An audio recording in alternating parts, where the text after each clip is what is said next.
Hello and welcome to the fifth installment of our literature series, preparing us for the literature test. Remember, no plagiarism. Okay, it's getting boring by now. So, today we have Frankenstein, or Frankenstein.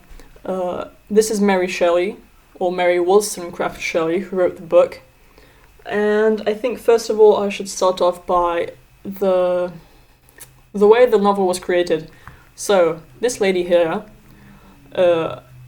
actually had a husband who we already know, and this husband was called Percy by Shelley. So she, around 18, 19 years old, Percy and Lord Byron were out somewhere camping, and Percy and Lord Byron wanted to have a competition to see who could write the most terrifying horror story. And of course Mary Shelley won, and she came up with the idea for Frankenstein, and she did a really good job. So, discussion questions. What is the significance of the subtitle of the novel? We have Frankenstein or the Modern Prometheus.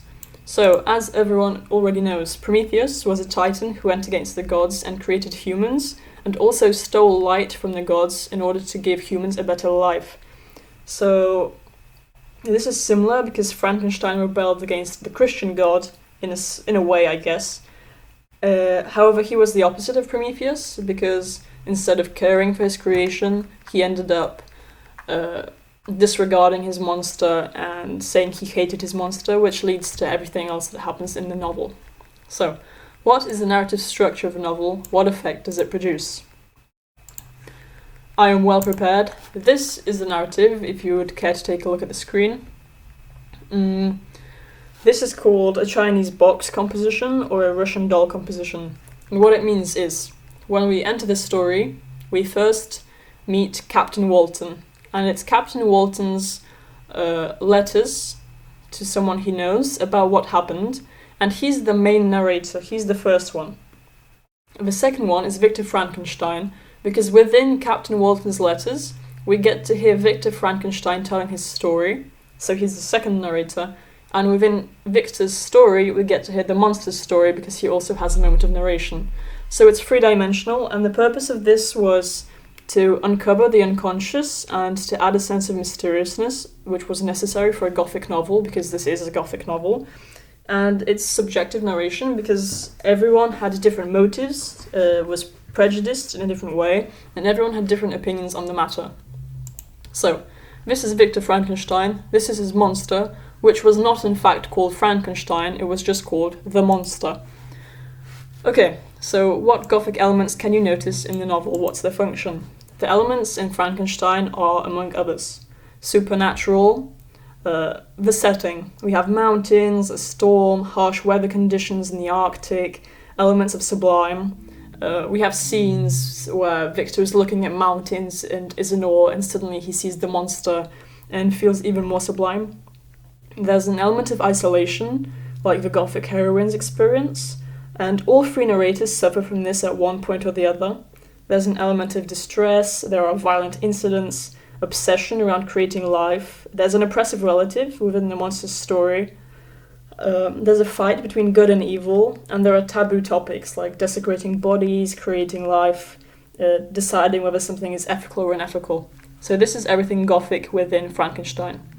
And what are the elements of science fiction? So I would say the elements of science fiction are that Victor creates the monster through experimenting and is fascinated by natural sciences. So the creature isn't fantastical, it doesn't appear, it isn't sent by gods, it is backed by theory, despite us never actually getting to hear how Victor created him one by one. We know a general background, we don't have details, but still, theoretically, according to the narration, it was possible. The creature is also made of body parts and electricity, so once again, no magic. And these were realistic fears for the times, because during this age, dissecting bodies was banned, and there were grave robbers who dug up dead bodies to experiment on them. So these were realistic fears for the people of the time. How is the question of ethics presented in the novel? So, something I have written down from the lesson is science can be abused when it is devoid of the human element. So this means that Victor was not ethical. the act of creation was really selfish. He didn't take the creature's well-being into consideration, and furthermore, he sort of disregards the rights of both the living and the dead, because once the monster was living, he sort of said, okay, bye-bye mate, I don't care about you anymore, and I think you're disgusting and terrifying and you should die. And he also desecrates human bodies because he had to get body parts from somewhere, and no one gave their consent. So he was just a really bad person. He also sort of tries to become a god, because as we know, or as we don't know, apparently God is the creator, etc., etc. So Victor also refuses to accept the blame, and instead he claims that the monster is at fault, which is why he starts dehumanizing the monster. The monster doesn't get a name, the monster is said to be terrifying, when in fact all the monster wanted was to be acknowledged by his creator. And until Victor actually starts being terrible towards his creation, the Frankenstein's monster was not a bad creature. He wasn't violent, he was just lonely. So it's sort of his villain backstory. He went all Joker on everyone and started killing Victor's family, which is why Victor hates him even more. Okay, what are the ethical, psychological, and social problems concerning the creature? Is the monster human? So, arguments for the monster being human. He's made of human body parts, he has feelings, he suffers, he talks, he isn't aggressive by nature, as I said, only learned through hate, through Victor. And why he isn't human. He's a fake creation, he doesn't look like a human because he's terrifying, apparently, and he cannot integrate, he's shunned by everyone. There's a lack of social factor because at one point in the novel, the only person who ever accepts him is a blind man we meet, because the blind man doesn't know that he's terrifying and he sees him as a human. And until this blind man's family tells him, "Dad, you're talking to a monster," everything is okay. What is the relationship between Frankenstein and his creation? So, as we can already infer, it was a bad relationship. It was unrequited love and lots of gaslighting. Applies symbolic, psychological, and feminist perspective. So it's almost like an abusive parent, to be honest. And in the feminist perspective, we can say that Victor sees female independence as a threat, because when the monster wants to have a female partner, it's his one condition. He says, "Victor, give me a wife, finally someone I can understand, and I will spend the rest of my life in peace and just go away and I won't bother you anymore." And Victor starts doing this, and then he realizes that no, because they could procreate and create even more evil. And Victor gives life, which is normally a female role. So Shelley shows that humans need a mother figure, because apparently when you only have a dad, he decides to neglect you and make you a huge monster instead of a good person. So during Shelley's times, fathers provided education. She wanted to show that children needed a mother's nurture and not just the physical and practical elements that Victor would have been able to provide. On a psychological level, we mentioned the Freudian theory of id, ego, and superego, where everyone has all three of these things.